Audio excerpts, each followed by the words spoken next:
ये तस्वीर बेगूसराय की है, जहां कोरोना वायरस की इस बेबसी की मार ने एक बेटे को ऑनलाइन ही अपने पिता को मुखाग्नि देने पर मजबूर कर दिया।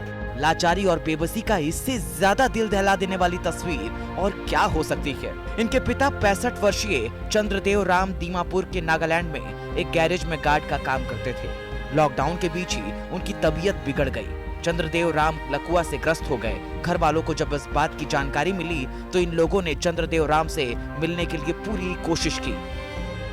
इसी बीच चंद्रदेव राम की मृत्यु हो गई। पिता से मिलना और उन्हें देखना तो दूर, पिता की चिता को अग्नि भी बेटे को नसीब नहीं हो सका।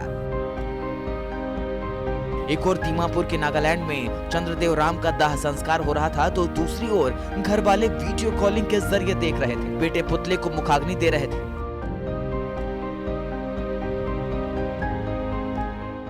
मेरे पिताजी वहाँ बूट पॉलिश का काम करते थे। उन्हीं के बगल में गैरेज था, उसमें नाइट का काम करते थे।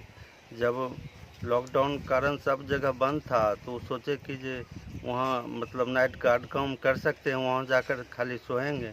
वो उसी दौरान वहाँ गए और सोए और उनका तबीयत ख़राब हो गया। इसी बीच हम उस मालिक को फ़ोन किए, फ़ोन किए, मेरे पिताजी को फ़ोन कर रहे हैं, वो नहीं उठा रहे हैं, आप देखिए जा कर के। उसके बाद वहाँ वो गया तो बोले कि जे तबीयत ख़राब हो गया है। तो हम उसको बोले कि जे जाइए हॉस्पिटल ले कर के। वो ले गया। तब वहाँ जाकर आज 3 तारीख को उनको भर्ती करवाए हैं। उसके बाद वो हॉस्पिटल में 15-20 दिन के बाद वो डेथ हो गए। डेथ होने के क्रम में हम सब जगह यहाँ SDO साहब को भी आवेदन लिखे कि किसी प्रकार मेरे पिताजी यहाँ आ जाएं, लेकिन नहीं हो पाया।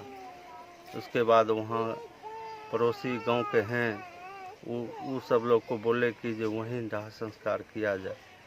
तब वो ले गए वहाँ से ऑनलाइन उनको दाह संस्कार हम लोग यहाँ पुतला बना करके और दाह संस्कार किए एक साथ ऑनलाइन करके। दूसरे बेटे ने कहा कि हम लोगों ने फोन से लगातार संपर्क किया मगर कोई रिस्पांस ही नहीं मिला। सही इलाज नहीं मिलने से उनकी मौत हो गई।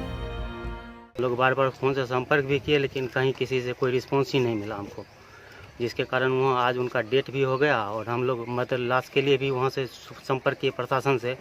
वहाँ के प्रशासन द्वारा पूछा गया, DC सर से अनूप किंची हैं वहाँ के जिला पदाधिकारी, वो बोले कि हाँ आप आवेदन दीजिए तो हम डेड बॉडी को भेज सकते हैं, लेकिन वहाँ प्रशासनिक व्यवस्था आपको करना पड़ेगा, हम अपने स्टेट तक ही कोई बात कर पाएंगे।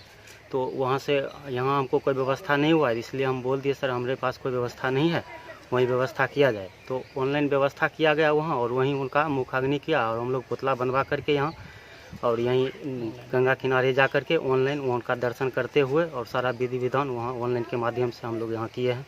और अभी तक कोई संज्ञान प्रशासन के द्वारा या कोई हेल्प हम लोग को नहीं मिल रहा है।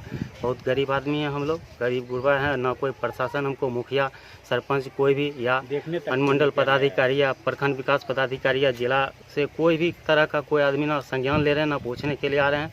हम लोग भूखे ऐसे भी, ना हम लोग को आज तक कोई राहत सामग्री यहाँ बांटने के लिए आए हैं, ना कोई सैनिटाइजर वगैरह कुछ भी। हम लोग ऐसे जीवन मरण अब जिंदगी गुजार रहे हैं, ना खाने का कोई व्यवस्था नहीं और कुछ है। भाई ने कहा कि हम लोग बहुत गरीब हैं और मदद के नाम पर अब तक कुछ भी नहीं है। हम लोग बहुत गरीब हैं और इतना सरकार से मदद मांगे लेकिन आज तक हमको सरकार ने मदद नहीं किया। दाह संस्कार वहाँ पर हम लोगों के एक संबंधी थे, वही वहाँ से किए वो लोग दाह संस्कार। और उसी समय हम लोग भी घाट पर जाकर के एक पुतला बना करके उनका और उनके नाम से दाह संस्कार किए, मुखाग्नि दिए। ऐसी तस्वीरें वाकई में दर्दनाक है। सरकार और जनप्रतिनिधियों को चाहिए कि ऐसे वक्त में इनकी तरफ मदद का हाथ बढ़ाया जाए, इन्हें साहस दें, दुख की इस घड़ी में इन्हें हिम्मत दें, इन्हें ढाढ़स बंधाएं। बेगूसराय से सौरभ कुमार, बिहार तक।